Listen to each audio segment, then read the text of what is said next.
Well, hello. So glad we have the opportunity to continue diving into our study of the miracles of Jesus. We've just started this new study where we are diving into the miracles, taking a look at how the Gospels portray these incredible events and how they are really leading us to a fuller understanding of who Jesus is. They're leading us to a fuller understanding of his ministry and of his mission, and ultimately pointing us forward to his crucifixion and ultimately his victory as he raises from the dead. So we got a chance yesterday to talk about the first miracle that Jesus performs, and that is the wine or the water to wine at Cana. The second miracle we're going to take a look at is actually going to stay in the Gospel of John. It's actually very closely connected to what happens at Cana. So go ahead and open up in your Bibles, if you will, to the Gospel of John. One of the things that we want to make sure we understand as we're looking at these passages, we're looking at these miracle accounts, is that we want to make sure we don't separate them from the context. Again, these are not isolated events. They're being told as part of the overarching gospel story of what's occurring with Jesus. So we want to make sure we understand the nature of these things, particularly in John, where he's using these miracles very specifically and very carefully to craft his overall message of belief for Christians. And so if you actually look in chapter 2, after the miracle at Cana, Jesus is going to go for his first Passover. There's 3 Passover recorded in John. In this first Passover, he goes to Jerusalem. This is where he cleanses the temple. He overturns the tables, driving out people with a scourge of cords. And all of these things are starting to happen. And this is really Jesus's introduction into the broader sphere. And so this chapter concludes in verse 23 when it says, "Now when he was in Jerusalem at the Passover during the feast, many believed in his name, observing his signs which he was doing." So notice the focus on his signs, the miracles. "But Jesus, on his part, was not entrusting himself to them, for he knew all men. And because he did not need anyone to testify concerning man, for he himself knew what was in man." And so there's a lot of people that are claiming belief in Jesus, but there's a disconnect here. They're claiming belief in Jesus because they want to see miracles, because they want to see signs. Jesus sees through that. Jesus sees through that kind of facade that's put up, and he knows men's heart. And so he's not entrusting himself to these people in Jerusalem because he knows they're not really there yet. They're not really believing. That's then contrasted later on in chapter 4 when we see Jesus is going to go after he has conferred with Nicodemus, after he has talked with John, and John has given his last testimony. Jesus is going to go back home to Galilee, but passes through Samaria. Samaria is the land of the Samaritans, obviously. These are a group of people who, by and large, are considered rejected from Israel. They are kind of the hybrid children of the old 10 tribes of Israel, mixed in with the remnant of the Assyrian captivity. Lots of bad blood between the Jews and the Samaritans. And so we know that the woman at Samaria, this is where this story takes place. She is reluctant to trust in Jesus at first until he reveals how much he knows about her and who he truly is. And so we then get this kind of concluding passage in chapter 4 and verse 39, where it says, "From that city, many of the Samaritans believed in him because of the word of the woman who testified, 'He told me all the things that I have done.' So when the Samaritans came to Jesus, they were asking him to stay with them, and he stayed there 2 days. Many more believed because of his word.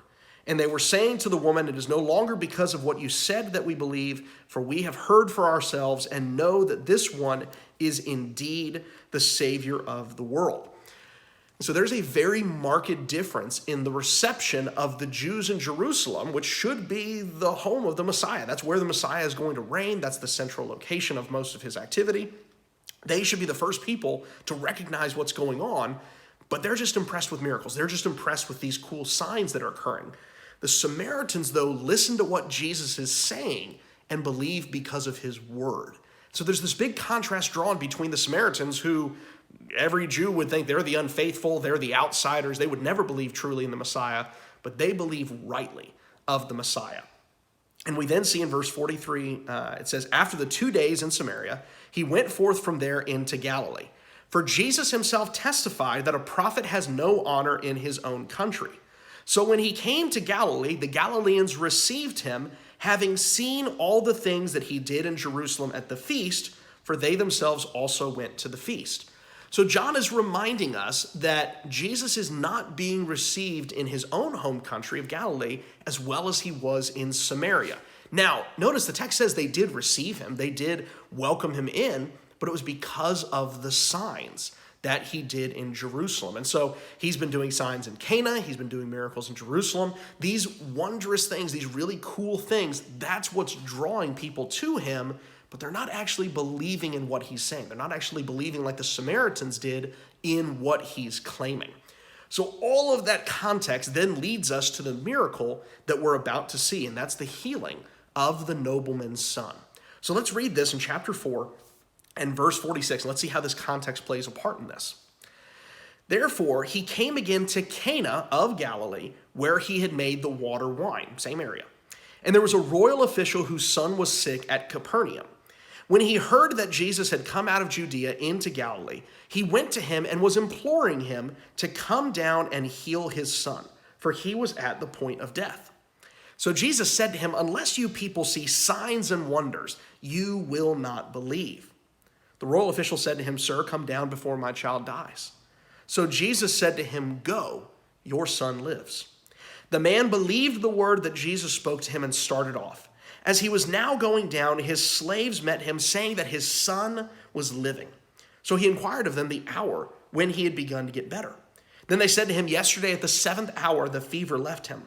So the father knew that it was the hour in which Jesus said to him, your son lives, and he himself believed, and his whole household. This is again a second sign that Jesus performed when he had come down out of Judea into Galilee. All right, so let's break down what's occurring. This is a miracle of healing of which there are a bunch of them. It's very easy for all of these to blend together and all of these to simply kind of become examples of Jesus healing people. And that's very true. We're going to talk about some of these passages, and the main point is that Jesus is the great physician, that Jesus is the great healer. But John, I think, is making a deeper point here than just that. He is demonstrating Jesus' power. He's demonstrating Jesus' ability to heal. But he's also making a specific point, and he's drawing a contrast that's following through the whole point that he's been making in chapter 2 and chapter 3 and now in chapter 4 about the difference between those people who are seeking a sign, they're seeking miracles, they're seeking the next cool thing, and those who believe. Now, it's important for us to understand this is occurring in Cana of Galilee. So this is the exact same place where he made the water into wine. Capernaum has been kind of an early base for Jesus and the disciples. And so this royal official would be very well aware of who Jesus was. And it's interesting that he is a royal official. Now, when we're thinking royal official, we might be thinking of maybe the Romans, maybe we're thinking of a royal Jew, but a royal official would actually be one of those who was linked to Herod, who was the king of this area. And so the Romans were the rulers of this area. They were in control of the entire Roman empire, but they often would let kind of local magistrates and local rulers control these areas and kind of work through them. And so that's what Herod is. Herod is a king of this area of Judea, but he is still under the authority of the Romans. That's why you see both Herod and Pilate work together and kind of have to discuss these things when Jesus is crucified. And actually in that account, if you turn over to Luke chapter 23 real quick, we actually get a brief glimpse into the character of Herod himself.